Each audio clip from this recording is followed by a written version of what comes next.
1, 2, 3, 4, occupation no more. 1, 2, 3, 4, occupation no more. Coming up on News Live at 6, dozens gather in support of Palestine and the voices behind the march. And DPS comments on a string of bias incidents in Day Hall, how long it took for the graffiti to be reported. Plus, a social media influencer makes his second trip to Syracuse next week. Find out who it is. News Live at 6 starts right now. News Live at 6, your campus news leader. Good evening and thanks for joining us at 6. I'm Zach Richter. And I'm Benjamin Schiller. We begin tonight's show with the latest on the Israel-Hamas war. Reports at this hour say Israel's counteroffensive has begun and thousands of protesters are taking to the streets here in the U.S. We are monitoring these protests here in Syracuse and a large-scale one in New York City. We'll have a live report from Syracuse in just a few moments. And new at 6, the Israel military has warned over 1 million people living in northern Gaza to evacuate their homes. This development is raising tensions statewide, and our Cora Mayor Costa is at the demonstration in downtown Syracuse. Cora, what are you seeing out there? Well, Zach, dozens have gathered here to march from the Syracuse Federal Building and have made their way down to Columbus Circle, which is where I am at right now. Now, this comes amidst Israel as they are set to ramp up their attacks against Hamas as retaliation. The UN Secretary General is urging Israeli authorities against attacking Gaza as to avoid a, quote, humanitarian catastrophe. Demonstrators are calling for the U.S. to end aid to Israel and to return supplies and utilities to Palestinians.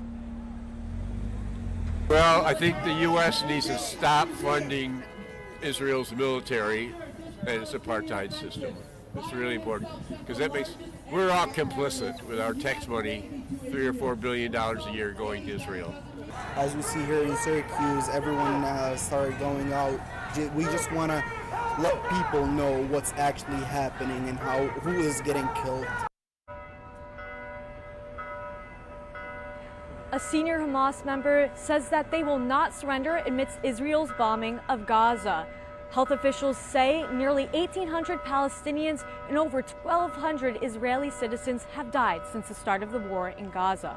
Reporting from downtown Syracuse, I'm Cora Mayor Costa. Thanks, Cora. Great work as usual. Now, new details regarding the United States' involvement in the Israel-Hamas war. Democratic Senate Majority Leader Chuck Schumer will be leading a group of bipartisan senators to the war-torn state of Israel. The New York senator, who was the first Jewish majority leader in U.S. history, has shown unwavering support for Israel. The rest of his party is seemingly split on the issue.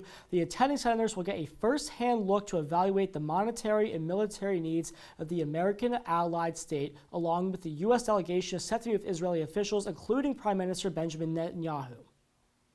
From one New York leader to another, Governor Kathy Hochul is supporting the arrest of a Jewish lawmaker who brought a gun to a pro-Palestine rally. New York City Council Ina Vernikoff was arrested yesterday after she was pictured carrying a firearm at a rally in Brooklyn. Hochul tweeting this afternoon, New York's gun laws, safety laws apply to everyone. New York law prohibits even licensed gun owners from carrying weapons in sensitive locations. And sticking with New York politics, state Senate Republicans are calling for the expulsion of 3 Democratic senators who are part of the Democratic Socialists of America. This comes after the New York City chapter promoted a pro-Palestine rally in wake of Hamas's attacks on Israel last week. The Republicans are requesting the Democratic Socialists be stripped of their committee assignments and leadership roles. A vote could be called to expel them from the Senate completely. For those looking to learn more about the Israel-Hamas war, Maxwell has you covered. The Middle Eastern Studies program is hosting a webinar on Tuesday to educate students on what is happening now and what might happen next. The panel discussion is moderated by Yael Zaria, who is an associate professor of political science at the Maxwell School. The panelists include a professor from Tel Aviv University and from UCLA. The webinar takes place from noon to 1:30 on Tuesday, and students are being told to register in advance. And sticking with campus news, tonight we are learning of two new bias-related incidents that occurred in Day Hall. The SU Department of Public Safety says bias-motivated graffiti was found on two separate doors.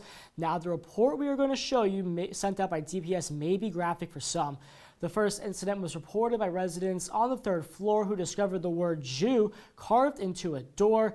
The second report was made by a resident advisor who discovered a racial slur engraved into a fifth floor door.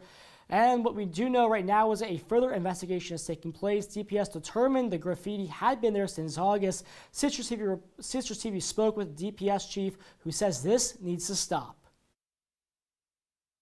This is not behavior that's acceptable.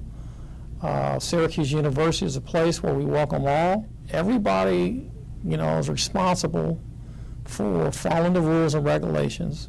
Student code of conduct. When these things happen in someone's residence hall, it's very disturbing because it's their home. DPS says they searched the rest of the building but did not find any other graffiti and have met with reporting parties. They are continuing to investigate the situation today. Remembrance Week kicks off on Sunday. The week is dedicated to the victims of the bombing of Pan Am Flight 103. The bombing took the lives of 270 people, including 35 Syracuse students back in 1988. This Sunday, there will be a candlelight vigil held by Remembrance and Lockerbie scholars at the Place of Remembrance at 6 p.m. On Monday morning, from 9 to 11, members of the SU community can paint stones to be placed on top of the Wall of Remembrance during the rose-laying ceremony on Friday. Tune into Citrus TV News throughout the week for more information on the upcoming events. TikTok star Josh Richards will be returning to Syracuse next week. Sponsored by social media organization Syracuse Reach, Richards will be speaking at an event that will be held at Orange Crate next Friday, October 20th. He will be talking about and premiering his new show. The event will start at 7 p.m. and admission will be $5 at the door. All ages are welcome to attend. A candidate for Congress in Central New York is hearing from senior citizens about an issue that's important to them. Citrus TV's political reporter Luke Richter has the story. This week at the SRC Arena, a senior citizen fair was hosted by State Senator John Mannion. So this is, really a source of pride for us to be able to do this for our seniors. In Central New York, we love our seniors. We just want to make sure that people have the opportunity to know what services are out there. But a top concern for the seniors at the fair is the well-being of Social Security. Kat Fisher of AARP New York tells us why. Almost everyone here in the room is dependent on Social Security. So we're really trying to send a message to Congress about protecting it. If we keep going at the current rate, it's only guaranteed to 2034. And so there's not enough people paying in now to support the number of people receiving the benefit. A senior at the event, Steve Becker, echoed those concerns. Well, let's put it this way. We put in over the years, and we should be able to get that. Mannion, who's running as a Democrat for Congress next year, says he'll protect the programs that matter to seniors. Well, we have to protect them.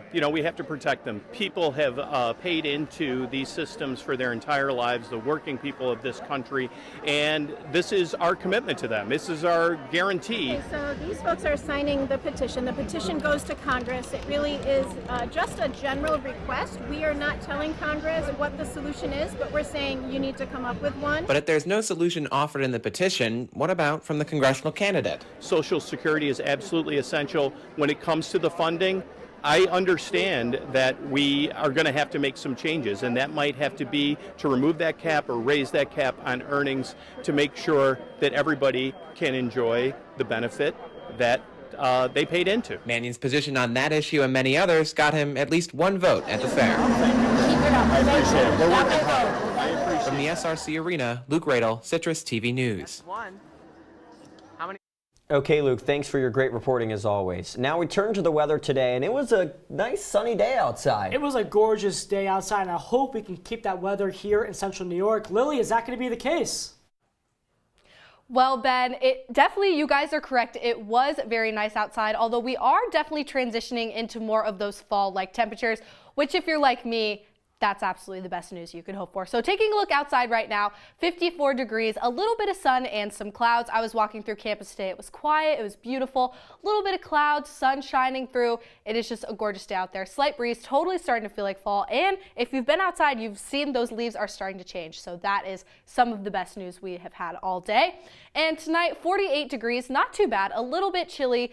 As you know, we're getting into October, starting to dip into those 40-degree temperatures. Little to no wind though tonight, so it shouldn't feel too chilly. So if you're going to be out on the town, a light jacket should be enough for you. And taking a look at our current temperatures across the region, pretty similar, a little low down there in Cortland and a little bit warmer up in Rome, but staying pretty consistent around the low to mid 50s. Guys, back to you. Okay, Lily, thank you. New details now on the teen who drove a car through a driver's village window.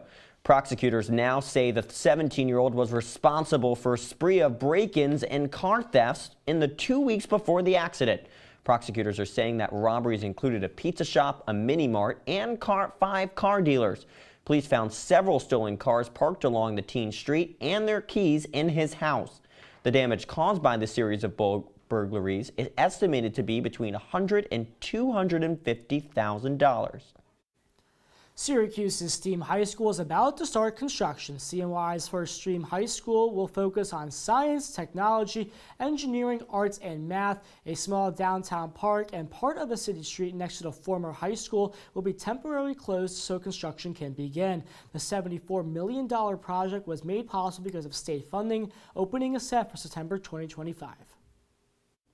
The city of Syracuse will soon be getting a facelift. The Proud Places Project is a new program with the goal of engaging residents to address neighborhood health and beautify areas that need it. The program is a part of the Resurgent Neighborhoods initiative that breaks up the city into different block levels based on neighborhood investment, planning, and resident engagement. The Proud Places Project will work on neighborhood needs within an RNI area by engaging community organizations and holding monthly meetings. The first event is a community cleanup tomorrow at the White Branch Library. And now on to the lottery. The Powerball lottery winners weren't the only ones who got lucky. New York Public Schools got over $66 million from ticket sales. The New York Lottery is North America's largest and most profitable lottery, contributing $3.7 billion in lottery aid to New York public education system. It's Friday the 13th and spooky season is here, which also means that Zoo Boo is returning to the Roseman Gifford Zoo tomorrow. The family-friendly event will include trick-or-treating, creepy and crawly animal encounters, games, and more. Guests are encouraged to wear family-friendly costumes and bring back to trick-or-treat throughout the zoo. Prizes that will be given to those who have the best costumes, and Zoo Boo tickets are not included with zoo admission, but they are required for trick-or-treaters only. You can visit the Roseman Gifford Zoo website for more information. And coming up after the break, just when it seemed like we were getting close to getting a new Speaker of the House, Steve Scalise withdrew from the race. But now there's a new Speaker designate tonight.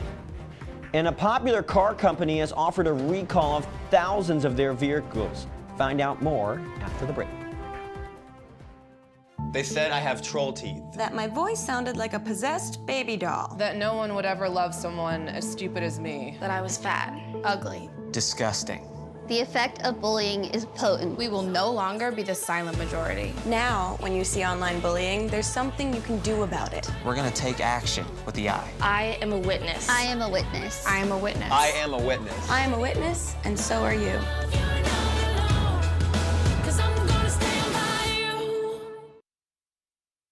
Every time I hear the alarm bell go off in school, I think it's an air raid. A lot of houses in our neighborhood have been destroyed. I like to close my ears and sing songs whenever the bombs come close. I'm worried our new neighbors won't like us. But I know it's all gonna be worth it. I just want my family to be safe. But these are not my words. These are not my words. These are not my words.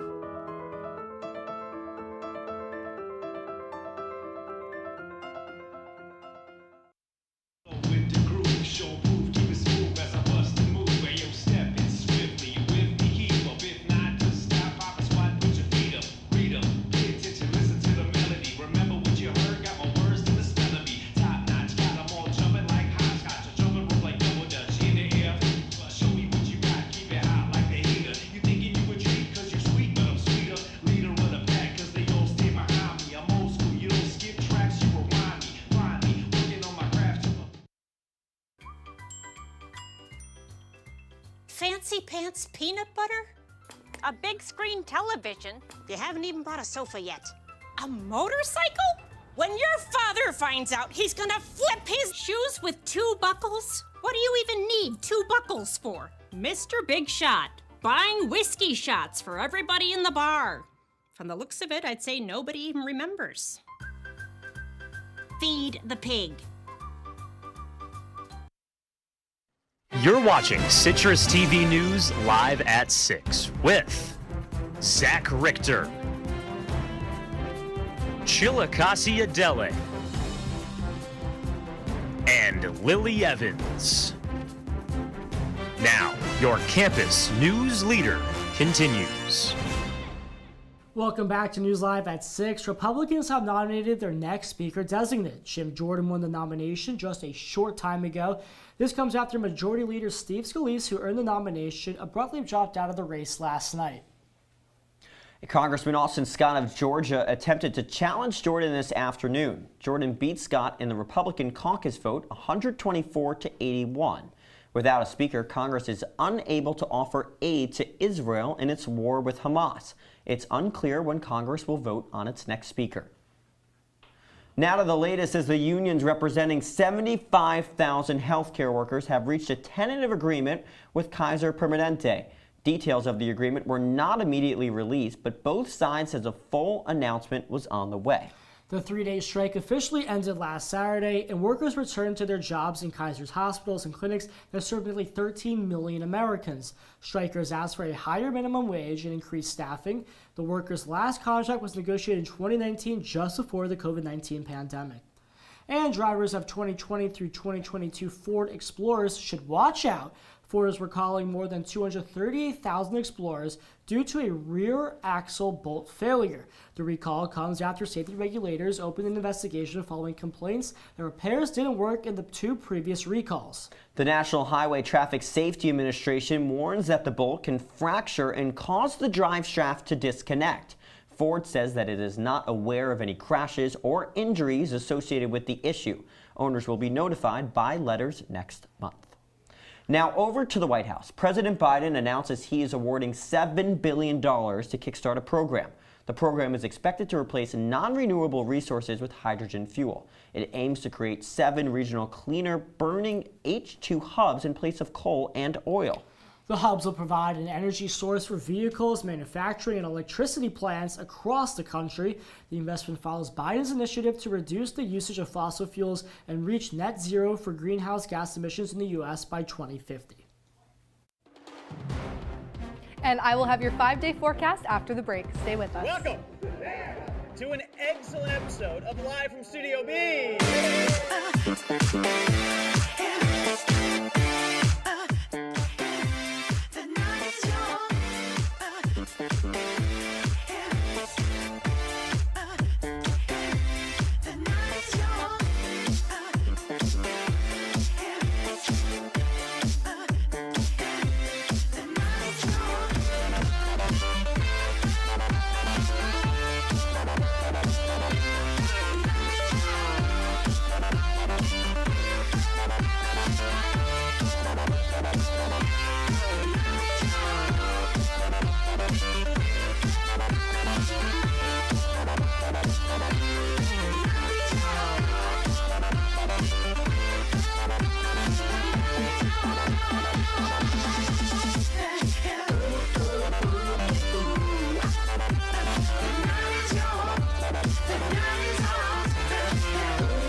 From the CitrusTV Weather Center, this is SU's most accurate weather forecast.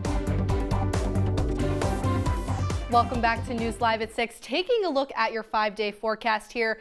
It's looking a bit dreary, guys. I know we're all very used to those Syracuse clouds, and unfortunately that time of the year is upon us, and we're going to be seeing a lot more clouds and showers lately. I know a couple weeks ago I said not to wear Uggs yet, but guys, the time has come. Full disclosure, I actually have Ugg boots on right now. So guys, you have my full permission to bring the Ugg boots out because it's gonna be chilly. Monday, a little bit of rain. Make sure you keep your umbrella with you when you're walking in between classes.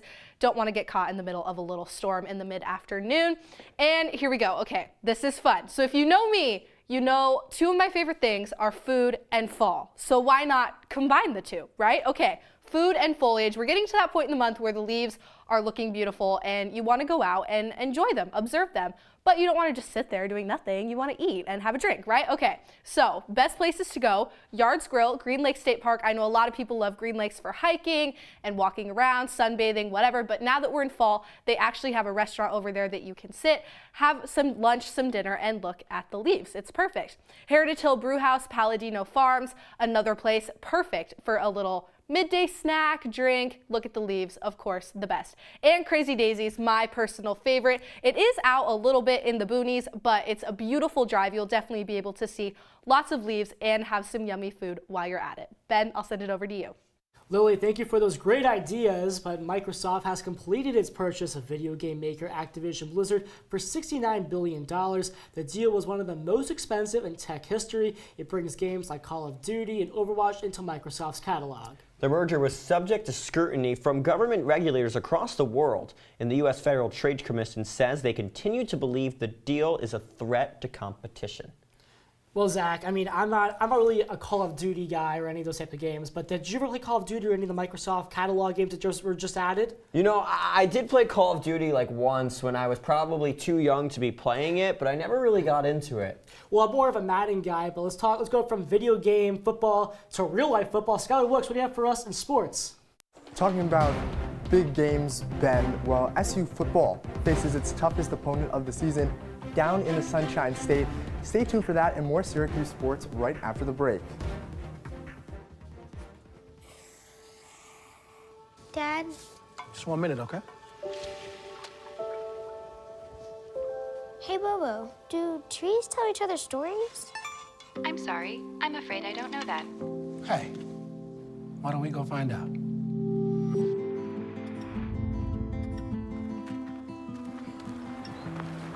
Listen. Do clouds take naps? I couldn't tell you.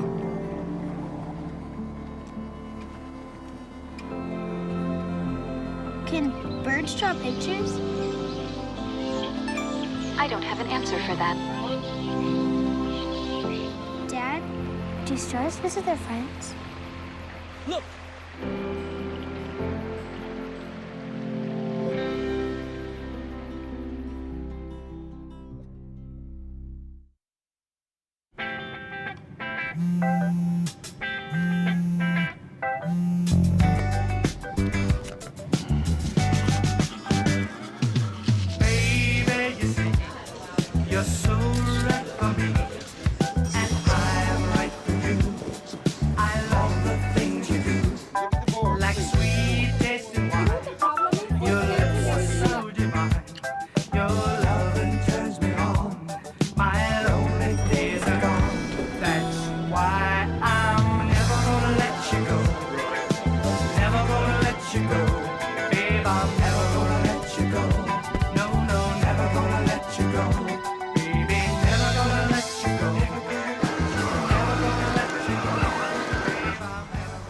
Here you go.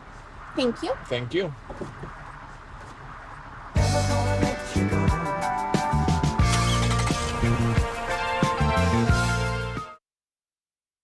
And now, your CitrusTV Sports Report. Syracuse football heads south to battle 4th-ranked Florida State in the midst of a 2-game skid. Welcome into sports. I'm Skylar Wilkes. The Orange have back-to-back losses, and they haven't been particularly close. SU has found the end zone just 3 times and has been outscored by over 50 points. Things may get even tougher against FSU. The Seminoles boast the top scoring offense in the ACC and 6th best in the country. At the forefront is quarterback Jordan Travis. The redshirt senior is one of 4 active players in the nation with at least 5,500 passing yards and 1,700 rushing yards in their career. Plus, the signal caller has accounted for the most touchdowns in program history. You can't forget about wide receiver Keon Coleman either. The Michigan State transfer has recorded 6 touchdowns so far, which is top 5 in the nation. But if there's a unit to try and slow down the Noles, it may be Syracuse. The Orange had the 4th best scoring defense in the ACC and the 6th most sacks nationwide. Stats aside, I'm sure Dino Babers' squad is hungry to exact revenge on Florida State. When these two teams met last year, the Seminoles won by 35 on senior day. It's important to note that SU is winless at Doak Campbell Stadium in 6 tries. Back on the hill, number 13 SU field hockey just fell to number 3 North Carolina 4-1 not too long ago. The Tar Heels were efficient yet dominant with 3 different goal scorers and all but 1 attempt landing on net. The Orange were shut out until the final minute when Eefke van de Nieuwenhof capitalized on a penalty stroke. This marks Syracuse's 3rd conference loss of the season, which matches its total from the entirety of 2022. The Heels maintain their control over the Orange, recording their 4th win in a row. North Carolina has also won 10 of the last 11 over the Cuse. Next up for SU is a CNY clash with 18th-ranked Cornell in Ithaca on Sunday. In other news, both Syracuse men's and women's basketball return to the court tonight for their annual Orange Tip-Off. The event is set to feature a collection of basketball-themed activities, including scrimmages, shooting competitions, and a chance to meet this year's squad.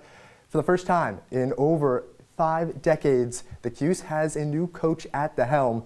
Adrian Autry returns to his alma mater, takes the reins, I should say, and he brought some pretty impressive transfers with him, including Notre Dame's J.J. Starling and Auburn's Chance Westry. You can catch him and FLJ and the women's team at 6 tonight when gates open. Fun begins at 7 and tickets are free.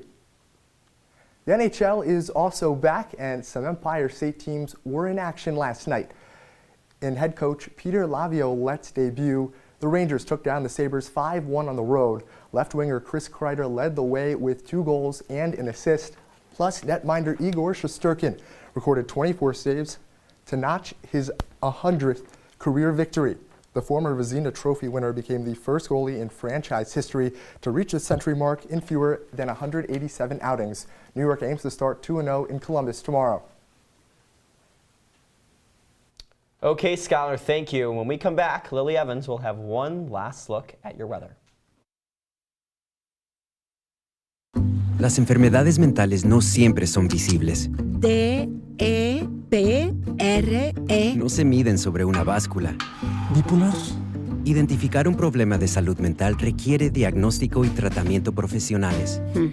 ¿Ansiedad? Si usted o un ser querido tienen un problema de salud mental, busque ayuda. Para información confidencial y gratuita y remisión a tratamiento, llame al 1-800-662-4357. Visite samhsa.gov/ayuda.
Welcome back to News Live at 6. Taking one last look at your weather for tomorrow morning.